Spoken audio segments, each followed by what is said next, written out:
جب تجھے پکارنا ہو تو اللہ کو پکارنا. مدد کے لیے صرف اللہ ہے جو آتا ہے. اللہ کے سوا کوئی مدد نہیں کر سکتا. یہ جو معاف کرنے کا ایلیمنٹ ہوتا ہے نا، یعنی کہ بندے کے ساتھ ظلم ہو رہا ہو، زیادتی ہو رہی ہو، اس کی ٹانگیں کھینچی جا رہی ہو، لیکن اس کے باوجود وہ بندہ اللہ کی خاطر سب کو معاف کر رہا ہے، اپنا دل صاف رکھ رہا ہے، اللہ پہ چھوڑ رہا ہے سب کچھ. اس مزاج کے جو لوگ ہوتے ہیں نا، وہ اللہ کے بےحد قریب ہوتے ہیں. اللہ ان سے بڑی محبت رکھتا ہے. قرآن میں ارشاد فرماتا ہے وَالْكَاظِمِينَ الْغَيْظَ وَالْعَافِينَ عَنِ النَّاسِ وَاللَّهُ يُحِبُّ الْمُحْسِنِينَ، کہ جو غصے کے گھونٹ کو پی جاتے ہیں، جو غصے کو کنٹرول کرتے ہیں، اللہ کی خاطر نرمی والا رویہ اختیار کرتے ہیں، نہ کہ یہ کہتے پھرتے ہیں وہ بھی ایٹیٹیوڈ میں آ کے کہ ہم بڑے غصے والے ہیں، مجھے غصے میں کچھ نہیں سمجھ آتی. ابے تو پاگل ہے؟ اگر غصے میں تجھے کچھ نہیں سمجھ آ رہی تو یہ تیری ایک ویکنس ہے، اسے دور کرنے کی کوشش کر. کیا فائدہ ایسے غصے کا کہ جس میں تم 2-4 منٹ کے جذبات کو سامنے رکھ کر اپنے لیے برے فیصلے کرو، لوگوں کی زندگیاں اجاڑ دو، اپنی مینٹل ہیلتھ بھی خراب کر دو، اپنا دل بھی گندا کر دو. کچھ ایسے فیصلے کرو کہ بعد میں ٹھنڈا ہونے کے بعد تمہیں افسوس ہو اور ساری زندگی کے لیے پھر تمہیں پچھتاوا رہ جائے. تو اس سے بہتر تھا نا کہ وہ غصے والے 5-10 منٹ کنٹرول کر لیتے. تو اللہ کہتے ہیں کہ جو غصے کو کنٹرول کرتے ہیں، جو غصے کے گھونٹ کو پی جاتے ہیں، نرم پڑ جاتے ہیں، دھیمے پڑ جاتے ہیں، انوائرمنٹ چینج کر لیتے ہیں اپنا. والعافین عن الناس، جو لوگوں کی خطاؤں کو معاف کر دیتے ہیں. لوگوں سے غلطیاں ہوئی، ان کو ریئلائز ہوا، یا چلو ریئلائز نہیں بھی ہوا پھر بھی اس نے معاف کر دیا. لوگوں نے اس کا نقصان کیا، اسے ہرٹ کیا، اب لوگوں کو ریئلائز ہو گیا کہ یار ہم نے تو فلاں بندے کو، ایک سیدھے سادے بندے کو ہرٹ کیا، اور وہ آتے ہیں معافی مانگتے ہیں، یہ معاف کر دیتا ہے. یا چلو اگر وہ معافی نہیں بھی مانگتے، یا پھر پوری زندگی ان کو ریئلائز تک نہیں ہوتا، پھر بھی اللہ کی خاطر اپنا ہر ظلم، اپنا ہر ستم، دوسروں کی ہر نادانی کو معاف کر دیتا ہے. تو ایک بہت بڑا احسان ہے، بہت بڑی نیکی ہے، بہت بڑے ظرف کا کام ہے یہ، کسی کو معاف کر دینا. آپ کے پاس اتھارٹی ہے کہ آپ بدلہ لے سکتے ہو، لیکن آپ نہیں لیتے. وہاں لینا چاہیے بدلہ جہاں آپ کو یہ لگ رہا ہو کہ یار اگر یہاں بدلہ نہ لیا تو یہ معاملہ مزید بگڑ سکتا ہے. آج اس نے مجھ پہ ظلم کیا ہے تو کل کو یہ کسی اور پہ بھی ظلم کر سکتا ہے. تو اس نیت کے ساتھ آپ کو حق ہے کہ جتنا ظلم آپ پر کیا گیا ہو اتنا بدلہ آپ لے لیں، تاکہ سامنے والے بندے کو بھی سبق مل جائے. تو اللہ کہہ رہا ہے کہ واللہ یحب المحسنین، اللہ ایسے احسان کرنے والوں سے محبت کرتا ہے. اور محبت تو جانتے ہو نا کہ کسے کہتے ہیں، کہ جب کسی سے ہوتی ہے تو انسان رفتہ رفتہ اسی کا ہوتا چلا جاتا ہے. دنیا بڑی ظالم ہے بھائی، یہ تو یقین ہی نہیں کرتی. ساری عمر گزر جاتی ہے ہماری دنیا کو یہ یقین دلانے کے لیے کہ یار ہم اچھے لوگ ہیں، ہم ٹھیک ہیں، ہمارے اندر کوئی عیب نہیں ہے، کوئی برائی نہیں ہے. اس کے باوجود بھی کوئی یقین نہیں کرتا. جس کا جب دل چاہتا ہے ظلم کر کے چلا جاتا ہے، جس کا جب دل چاہتا ہے تھپڑ مار کے چلا جاتا ہے، جس کا جب دل چاہتا ہے یوز کر کے چلا جاتا ہے، جس کا جب دل چاہتا ہے توڑ دیتا ہے یار. لیکن اللہ تو کہہ رہا ہے وَهُوَ عَلِيمٌ بِذَاتِ الصُّدُورِ، تیرے دل کے بھیدوں کو جانتا ہوں، کوئی ضرورت نہیں ہے مجھے بتانے کے لیے کہ تم کیسے ہو. میں سب جانتا ہوں، اسی لیے تو کہتا ہوں کہ تم میرے دوست ہو، اسی لیے تو تمہاری مدد کرتا ہوں. تو تمہیں تمہارے رب سے اچھا کوئی نہیں جانتا. اپنے اللہ کے ساتھ رہو، محبت کرو اس سے، گہری محبت، لٹا دو اپنا سب کچھ اپنے رب پر. یہ گناہوں کو چھوڑنا تو بہت چھوٹی بات ہونی چاہیے، یہ تو انسان شرم و حیا میں چھوڑ دیتا ہے کہ اللہ تو مجھے اتنا سب کچھ دے رہا ہے، آپ میری اتنی کیئر کرتے ہو، بدلے میں اگر میں یہ گناہ نہ چھوڑوں تو کیا فائدہ میری بندگی کا، کیا فائدہ اس دعوے کا جو میں نے کر رکھا ہے کہ اللہ میں اپنی جان بھی آپ کو دوں گا. یہ 2-4 بے حیائیاں جو ہم موبائلوں کے ذریعے سے اور چوک چوراہوں میں کر لیتے ہیں، ان کو اللہ کے لیے چھوڑنا it's not a big deal, یہ اتنا بڑا مسئلہ نہیں ہے.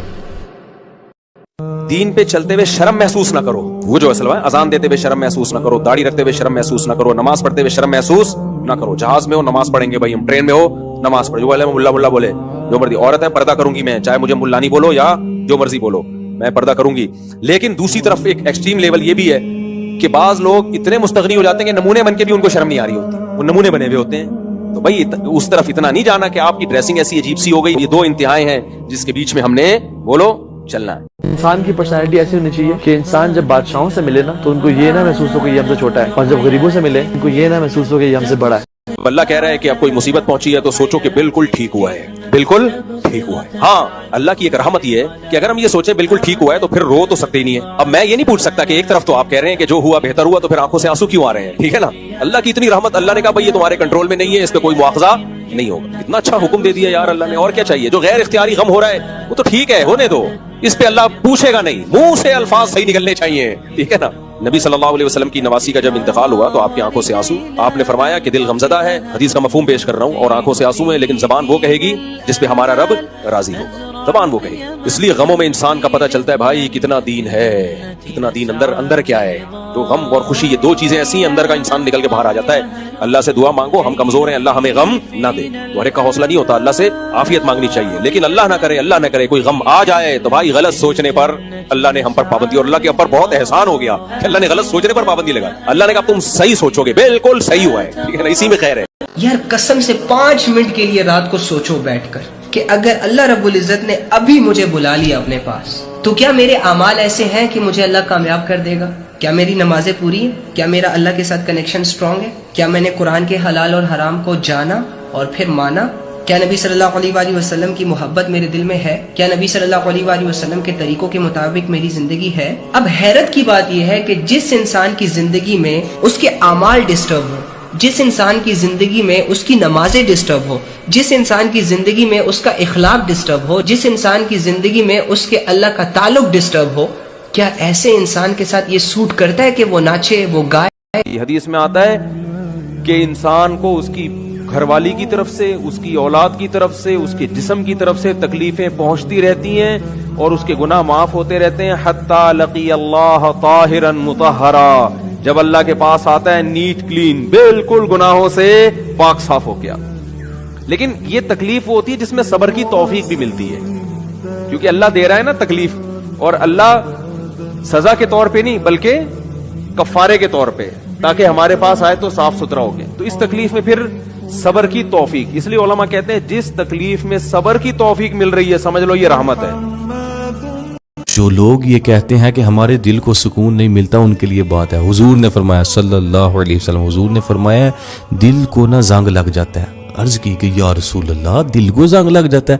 فرمایا بالکل دل کو زنگ لگ جاتا ہے, جس طرح پانی لوہے کو پہنچتا ہے اور لوہے کو زنگ لگتا ہے نا, ٹھیک اسی طرح دل کو بھی لگ جاتا ہے. عرض کی کہ یا رسول اللہ ہم کس طرح سے صفائی کریں؟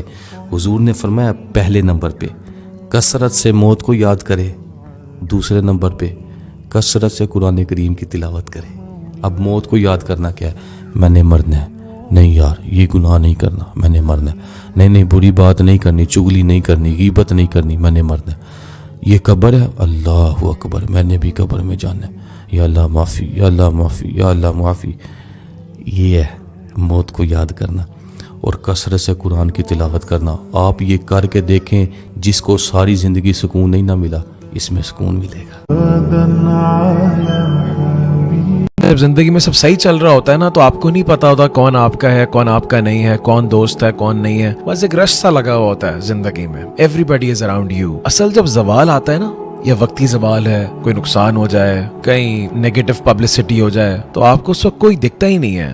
لیکن اس وقت بھی جو بہت قریبی ہوتے ہیں نا, وہ اصل میں آپ کے ساتھ ہوتے ہیں. وہ ایک دوست جو آپ کے پاس ملنے آیا ہو آپ کی بیماری کے اندر, وہ کولیگ جس نے آپ کو فون کیا ہو وداؤٹ اینی نیڈ, یا پھر وہ گھر والے, وہ ماں جس نے آپ کی بے لوث خدمت کی ہو, یا وہ وائف, وہ آپ کے گھر کے لوگ, یا وہ آپ کا باس جس نے آپ کا اس وقت بڑا خیال رکھا ہو. یہ زندگی اللہ تعالیٰ نا ان فیزز کے اندر سے گزارتا ہے اس لیے تاکہ فلٹر آؤٹ کرتا ہے کہ دیکھو کون تمہارا ہے اور کون تمہارا نہیں ہے. So in every calamity in obstruction of life آپ کو ڈسکور کرنے کا موقع ملتا ہے کہ کون آپ کا ہے اور کون آپ کا نہیں ہے. جب غصہ چڑھنا تو چپ ہو جایا کرو, کیونکہ صرف ایک نبی کو یہ طاقت ہے کہ غصے میں بھی صحیح بولتا ہے, ورنہ غصے میں لوگ اپنے گھر اجاڑ کے بیٹھے ہوتے ہیں, غصے میں رشتے توڑ کے بیٹھے ہوتے ہیں, انسان بے قابو ہو جاتا ہے. اس سے بہترین بات یہ ہے کہ غصے میں آدمی چپ ہو جائے, ورنہ بڑے بڑے نقصان. لقمان علیہ السلام کا فرمان ہے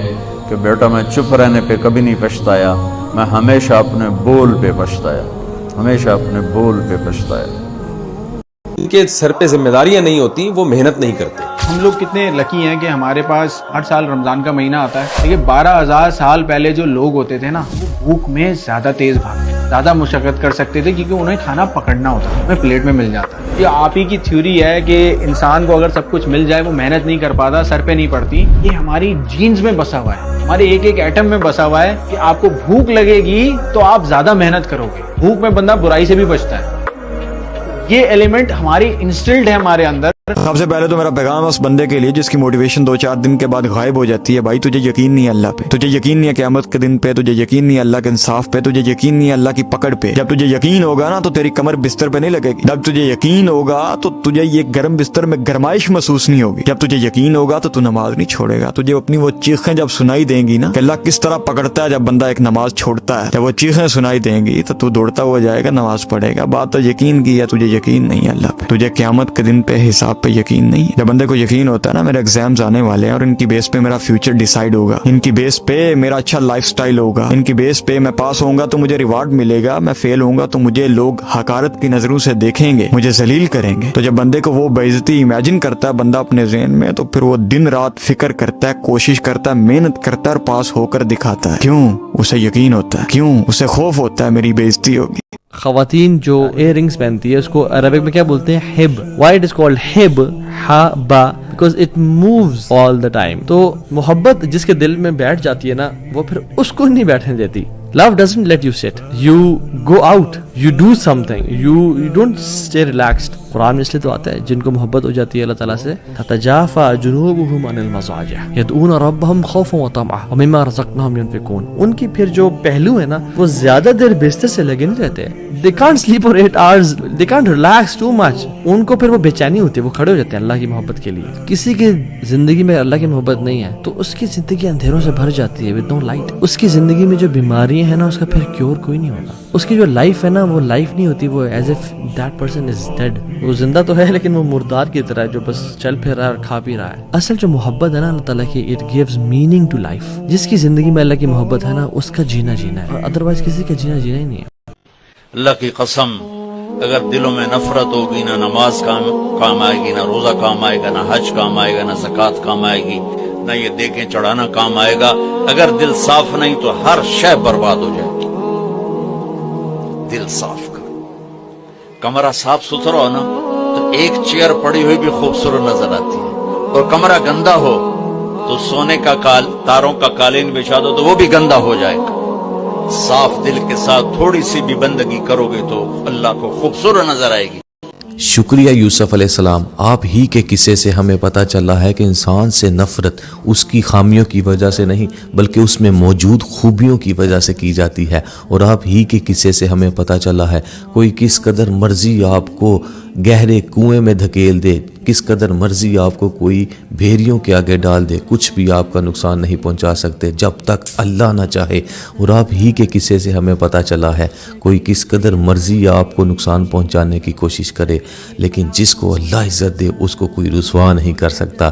اور آپ ہی کے قصے سے ہمیں پتہ چلا ہے کہ لوگوں کی چلی ہوئی چال سے پریشان نہ ہونا وہی ہے جو اللہ نے چاہا.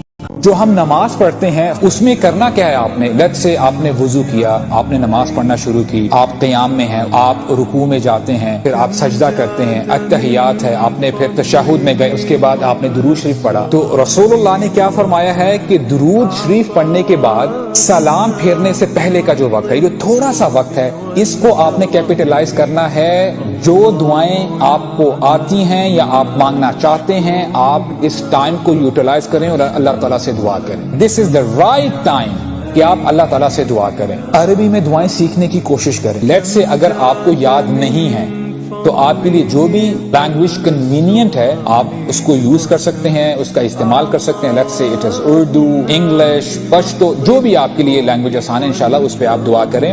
لیکن پریفریبل یہی ہے کہ آپ انشاءاللہ عربک لینگویج میں دعا کریں. ساری خرابی یہاں سے شروع ہوتی ہے. آپ اپنے آپ کو جب غریب سمجھنا شروع کرتے ہو اس وقت ساری پھٹکار برستی ہے، حرام کی طرف جاتا ہے. اپنے آپ کو اسلام میں غریب سمجھنے پر پابندی ہے. سمجھ رہے ہو؟ یہ مسئلہ سن لو. آپ پر لازم ہے کہ اپنے آپ کو غریب مت سمجھو. وہ لوگ کھاتے پیتے ہیں، اللہ کا دیا بہت کچھ ہے تاکہ بھکاری پن نہ آئے، اور غریب سمجھے نا اپنے آپ کو. صبح و شام کھا رہے ہیں. لوگ کہتے تھے دنیا میں آئے ہیں مریں گے تو بات ختم ہو جائے گی. معاملہ یہ اس دنیا تک ہے. اس مرض کا بھی قرآن نے علاج کیا. یہ بھی بیماری ہے کہ کائنات یہیں ختم ہو جائے گی، کھاؤ پیو موج کرو. قرآن نے کہا نہیں، والآخرۃ خیر وابقا، آخرت تمہارے لیے بہتر بھی ہے اور ہمیشہ رہنے والی بھی ہے. قرآن مجید نے آخرت کا تصور پیش کیا. قرآن مجید نے کہا الذی خلق الموت والحیات لیبلوکم ایکم احسن عملا. موت اور حیات تو پیدا ہی اس لیے کی گئی ہے تاکہ پتہ چلے تم میں اچھے کام کون کرتا ہے.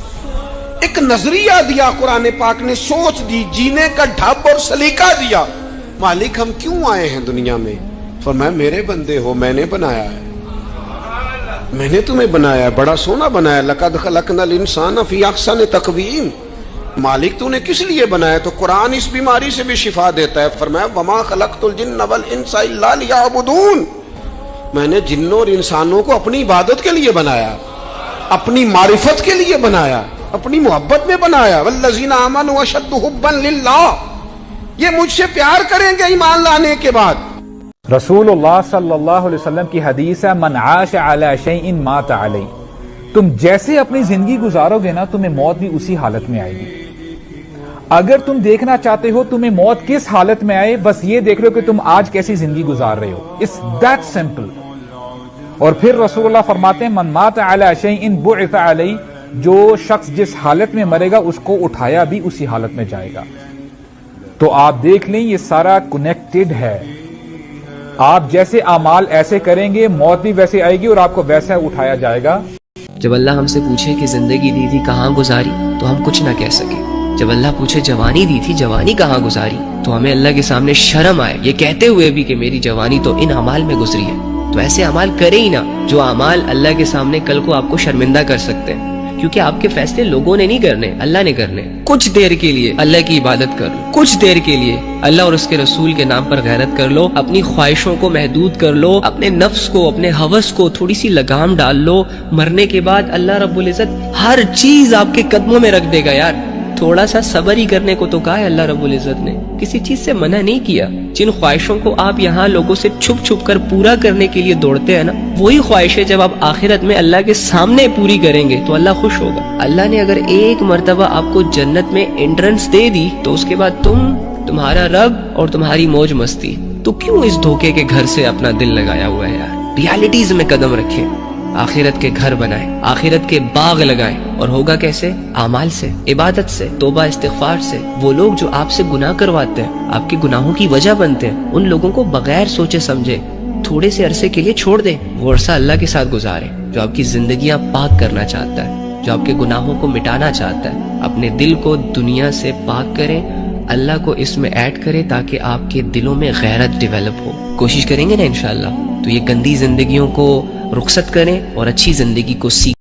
اگر آپ بھی تکلیف, مصیبت اور پریشانی کی وجہ سے ڈپریس ہوتے ہیں تو اس اسلامک کانسیپٹ کو سمجھ لیں, آپ کا دل بھی ہلکا ہو جائے گا اور نعمت اسلام پر فخر محسوس ہوگا. اللہ آپ سے سوال کرتے ہیں ام حسبتم ان تدخلوا الجنہ, کیا تم نے جنت کو اتنی آسان سمجھ لی ہے کہ بغیر کسی آزمائش کے آسانی کے ساتھ ہم وہاں پہنچا دیں گے؟ حالانکہ پہلوں کی طرح ابھی تو آزمایا بھی نہیں ہے, چھوٹی موٹی پریشانی کے نتیجے میں اتنے واویلے شروع کر دیتے ہو. تم سے پہلوں کو اتنا آزمایا کہ قدم ڈگمگا گئے. ان کے نبی کہنے لگے متی نصر اللہ, اے اللہ اب مدد کب آئے گی؟ تو ہم نے ان سے کہا کہ بس اب پہنچ چکے ہو, مدد بہت قریب ہے, تھوڑا آگے بڑھو, مدد تک پہنچ جاؤ گے. اور دوسرا ان مع العسر یسرا, آپ کتنے ہی سخت تکلیف, پریشانی اور مصیبت میں ہو, ذرا ارد گرد نظر دوڑائیں, آپ کو کچھ نہ کچھ اپرچونیٹیز اور آسانیاں نظر آئے گی. یہ مکس اپ ہے آسانی اور پریشانی کا, آپ کو نکھارنے, سنوارنے, بنانے اور بیوٹیفائی کرنے کے لیے. اور یہ اس شخص کے لیے ہے جو دونوں طرف نظر دوڑائے, آنکھیں بند کر کے اندھیرے میں گیو اپ کر کے بیٹھ نہ جائے بلکہ باہر نکلے. صبر, شکر, تقوی, توکل, یہ سارے کانسیپٹ اسی لیے ہیں تاکہ انسان اسے فیس کر کے آگے بڑھے. اور تیسرا وَلَسَوْفَ يُعْطِيكَ رَبُّكَ فَتَرْضَى, کہ ان تمام مائنڈ سیٹ کے ساتھ اگر صحیح محنت, صحیح رخ کے ساتھ, صحیح جگہ اگر کرو گے, اللہ تمہیں اتنی خوبصورت منزل پر پہنچائے گا کہ پیچھے جتنے غم تھے, اسٹرگل اور سٹریس جسے, وہ تم خوبصورت اپنی کہانی کے طور پر یاد کرو گے اور اللہ کا شکر کر کے تم بہت زیادہ خوش ہو جاؤ گے.